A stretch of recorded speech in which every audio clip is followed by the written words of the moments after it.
Hey guys, it's Rodimus Primal. I'm back with another video, and we just got back from seeing Justice League. I've actually seen it now twice, so we're going to give you guys our movie review, and as we always do, we're going to start off the first portion of our review without giving you guys any spoilers. I'll give you guys warning before I start talking into spoiler territory, so this way we can give you guys an honest review, so if you haven't seen it yet, you don't have to worry about it. As far as the movie overall, I enjoyed it. I think it was a good superhero team up film. I enjoyed. Obviously, I love action, so I obviously enjoyed the action. I think the story was very comic booky, which to me I think that was needed for this movie. It didn't need to be like taking itself so seriously. It doesn't need to be this super award-winning drama. It needs to be like a good superhero team-up movie, and that's what I feel that this was. There are parts where the movie kind of slows down, it's trying to give you some exposition here and trying to set up who the characters are and things of that nature, but I mean, it kind of like the biggest issue I think is because this movie is directed by two people, and it's kind of the same thing with Superman 2. The old Richard Donner Superman 2 was actually directed originally by Richard Donner, and then he got fired, and Richard Lester actually took over, and Richard Lester got the directing credits. And that's kind of the same thing here. Joss Whedon took over from Zack Snyder because Zack Snyder had a family issue. So it's kind of a you can kind of see moments where you can see Zack Snyder's touch on the film, and you can see Joss Whedon's touch on the film. So there's kind of like the little bit of both. You know, if you overlook the film overall, I think I enjoyed all the characters. I mean, what did you think so far? Like after seeing it, I really liked it, and I appreciated that it wasn't so serious. It wasn't so dark, because I mean, we don't expect comic book movies to be so serious, so dark. You almost need some escape in the world, because there's so much darkness in general just by reading the news. So you want to escape to something maybe not so lighthearted, but it definitely, I thought it was good. I forgot that there were two directors, so I didn't catch the differences of a voice, I guess you could say. I definitely liked some of the characters. There's a couple characters I was just kind of on, and most people probably wouldn't agree with me, but I'm also a woman that isn't all in it for the eye candy. So I don't just like people because they're good looking. I also take into account there are moments of superheroes needing to show off we got to remember something. Superheroes are modern day like legends. Like if you think about like Hercules back in the day, or the Amazons back in the day, like those Greek legends and Roman legends, they were like superhuman, so to speak. So like they are. Like that's the thing. And so when you think about like, you know, Superman, Batman, Aquaman, Wonder Woman, you know, or anyone like that, you want heroes to look like filth, but they have like their obligatory topless scenes. Men without shirts. Men without shirts. Not women, but men. And it's just silly to me, but that's just my opinion. I mean, I'm sure there's people out there that love that, but I don't think, I don't know, it didn't really add or subtract one way or the other. It's more for women who are going to see it who want eye candy, in my opinion. Yeah. Because, I mean, I don't know. Well, I think that there was I don't know. Like, to me, Gal Gadot as Wonder Woman is absolutely beautiful. And, like, to me, she, like, without having to be overly sexy, is, like, eye candy to me. And without you throwing an axe at me, but, you know... I think she's beautiful. Yeah, but I think she's just absolutely gorgeous. Like, not acknowledging that. She definitely is. And I think even the Amazons, like... To me, they were shown, because a lot of them were bodybuilders, and they showed off how powerful and how beautiful they were as women, and I think that to me, I think was like like all the controversy that you hear about with the Amazons, like, you know, in the news, and I'm like, no, actually, I think that the way that they portrayed them in this movie was just as good. They make a bigger deal out of them wearing like more belly shirts and showing their belly, where they didn't so much in the Wonder Woman movie.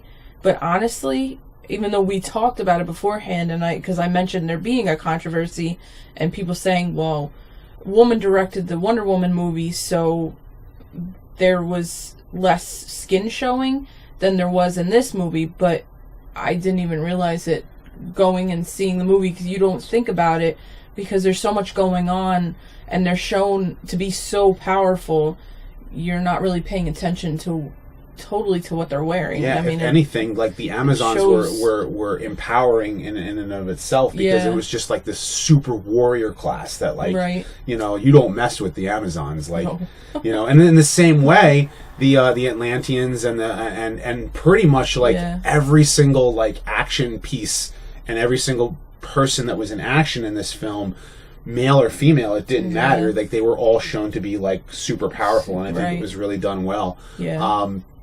You know, I like, now as far as like the actual actors, because I mean, if going into this movie, you probably know that Batman and Wonder Woman are assembling a team because this supernatural villain is coming in, and he's going to take over the world, so to speak, or destroy the world, or whatever.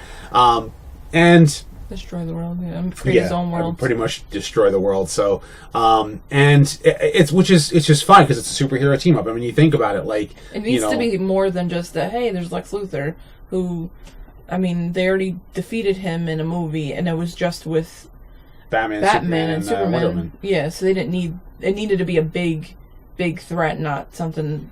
Yeah, and this was a big threat. This villain. One thing I will give, this villain was a threat. Oh, yeah. He was definitely a threat. He pretty much succeed. In a way. Yeah. Without giving away too much, we're not in spoiler territory, but I liked that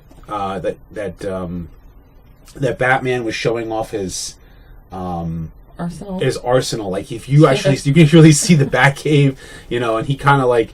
It's fancy, much nicer than they usually show. It's being this like dark, nasty-looking cave that's like filled with water, and this was nice. This was much nicer than. But it was still a Batcave. But I now two surprise. In my opinion, though, two surprise like standouts in this film. I think Aquaman and Flash were in my opinion, were done really well in this film. I think that Aquaman, like, a lot of people were looking at Jason Momoa like, I don't know if he's going to be doing really well, because I mean, granted, he's super strong looking, he's big, he's buff, he's powerful, but I'm like, I want Aquaman to look like the comic books, but I guess they were going for the 90s look. You know, he did have blonde hair-ish. He had like ombre-ish. Like bleached out, half blonde, half. Well, actually, because he had mostly roots. Yeah, with highlights. Yeah. So, so he kind of had the blonde hair that everyone, and he had blue eyes. Too. I think that like the way that they made him like badass in this film, and that's what they needed, because Aquaman otherwise I didn't love really. Him, but... Because the thing is Aquaman was just known for just kind of like being there and talking to fish. If you watch Super Friends, or if you read the comic books, actually... I did love how Batman broached that. Like, so you talk to fish? And it was just kind of funny how he mentioned it in there. And and Flash, here's my thing about the Flash. I think everybody loves Grant Gustin as TV's CW Flash. Yeah. But lately, but I think that the more current seasons have been more mopey, like brooding and mopey, and it's not lighthearted as it used to be. Right, the first season of the Flash was fun because all the other because you'd seen a few. Arrow was so dark and sad. It was nice to have the contrast of the Flash, but it started becoming more in the tone of Arrow. Yeah, and it wasn't so much fun to watch, and now you're just like, I don't really care what happens to some of these people because I don't know. Exactly. I just don't really so care that much. Ezra Miller, I think does a great job as Barry Allen. Yeah, I think he really brings back that fun. He's so awkward, it's hilarious. Yeah. And they just did a really good job. Yeah. Like we still love Grant, but we also now love Ezra. and it almost makes you sit there and say, like, okay, I can see there being two versions of Barry. Yeah, and, I like, think it's fine without any problems or differences. It's just kind of like TV's they have Flash. Similar stories. It was kind of the same story, kind of the same, similar, but it's good.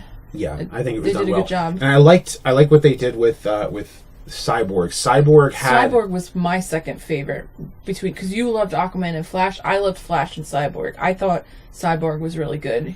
Yeah, I like really that well. he had a really good arc throughout the whole movie. Yeah, like you felt like as you're watching the movie, you're given really like a reason to like his character. Yeah. Like it was like you feel sympathy for him at first, and then and then towards the end you're like, this guy is awesome. Like it's awesome to have him on the team, because most people know Cyborg people who don't read comics or haven't watched the 1980s Challenge of the Super Friends don't know who Cyborg is outside of Teen Titans. Yeah. And the Teen Titans Cyborg is more goofy, and this is more like the comic Cyborg, where he's very, very smart because he's a computer. He's pretty much a living computer. He's very smart. He's obviously very strong because he's most machine, and he's just awesome. Yeah. In the movie. Yeah. But overall, I think we both really enjoyed this film. Like, I think it was just really fun to watch. I think that this, finally, we've gotten a worthwhile superhero film in the DC universe. Yeah. That, not just the singular one, because Wonder Woman obviously is the standout. Right. And this is now, like, we have all of these heroes in the DC cinematic universe, or DCEU, and they're done such so well in this film that it makes me excited to see more DC films down the line. There's a lot to that alludes to future films, and there's a certain obviously certain storytelling that we know from the trailers without spoiling anything. But at the same time, I think this is definitely worth seeing in theaters. If you're gonna go see it, I don't think it's the best movie of all time. If I was to give it a a rating, I'll wait towards the after my spoiler section. But so at this point, let's actually start diving into spoilers. Let's really get into spoilers territory, because there's a lot to talk about. First of all, let's talk about the big elephant in the room. And that is the fact that this movie has a big spoiler, and it's no surprise. Really, honestly, it's no surprise. If you know the comic books, you know that Superman comes back. Superman, I almost said Spider-Man. Superman comes back. Yay! Yeah. So Superman comes back. He's evil for a minute.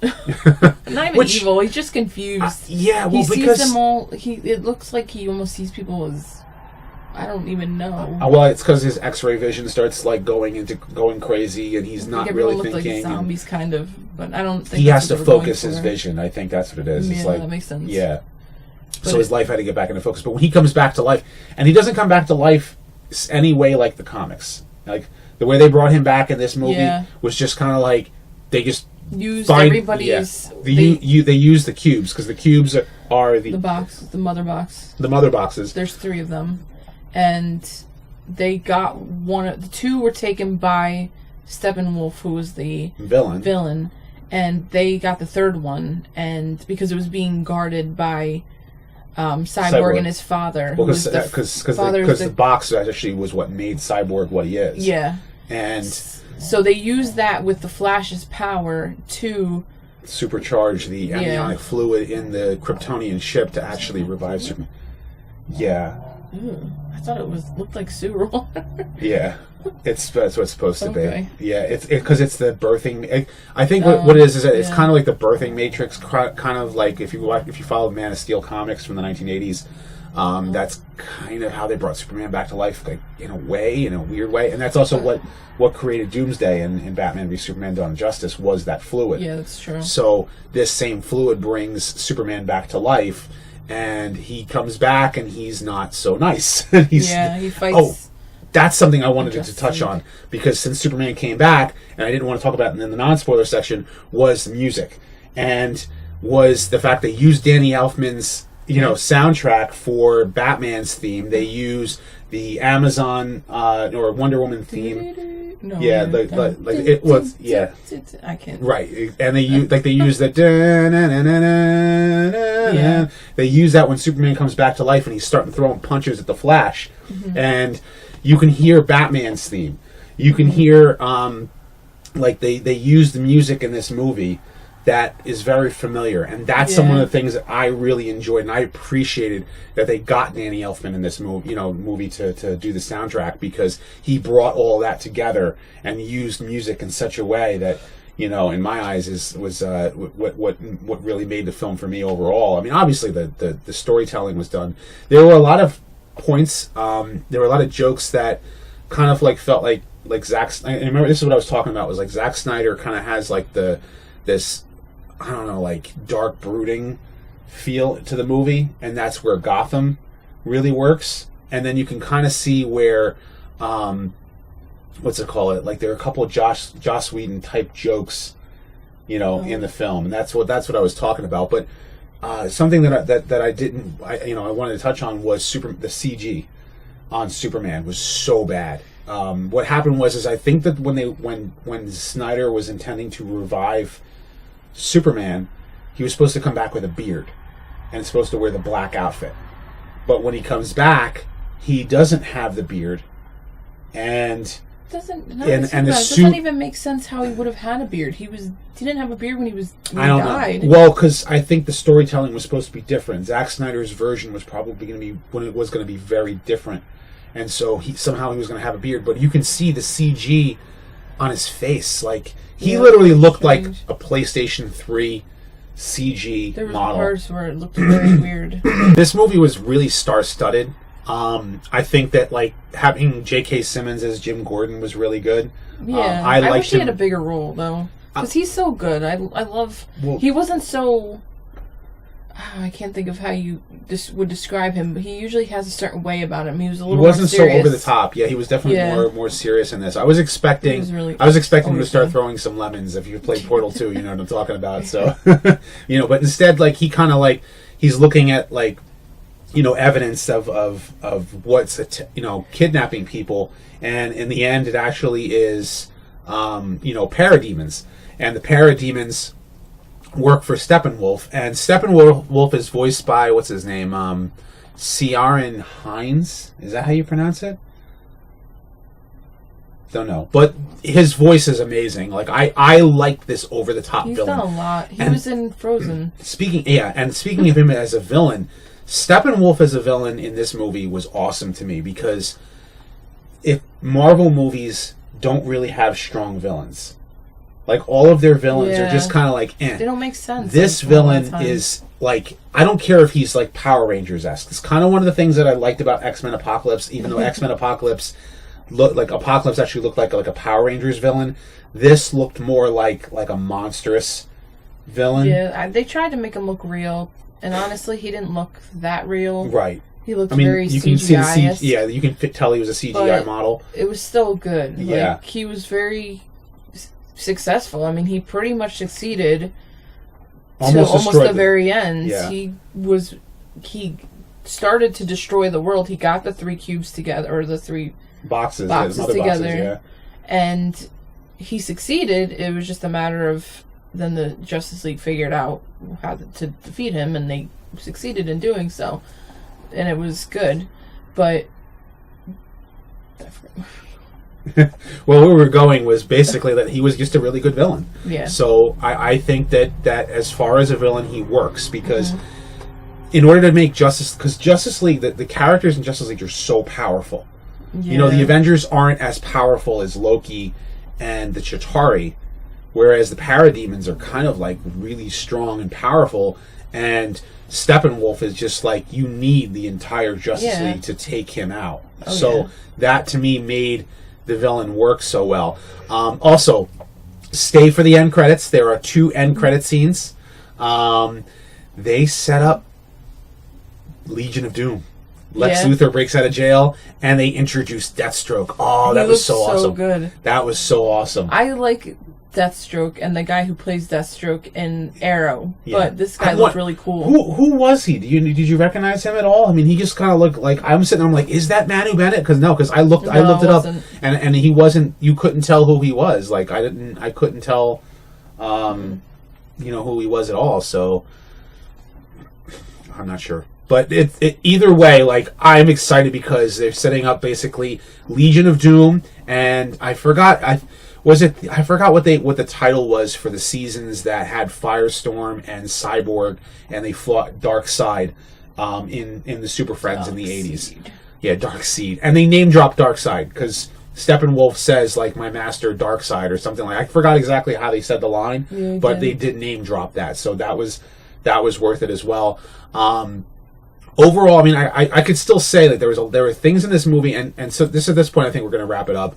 I think overall there were a lot of things in this movie that worked. There were things that kind of don't work, and you have to kind of if you're a superhero fan, you might overlook it, or you might go, that CG looks terrible. I thought there's something I wanted to mention about the CGI underwater. It did not work for me. I mean, I liked Queen Mara. Yeah.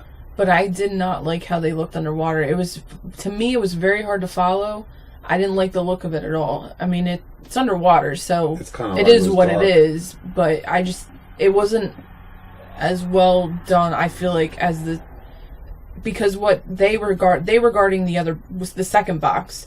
The first box was being guarded by the Amazons. The Amazon fight was great. And this fight was, like I said, very hard to follow. There's 4 people. The first box was being guarded by 100 people, and then the second one was being guarded by 4 people. And then Aquaman himself actually fought Steppenwolf, and he lost. But I did like the effect that Mara was able to create this field that they can kind of stand in. Yeah, that was kind of cool. And she's beautiful. She's one really beautiful woman. Let me tell you that.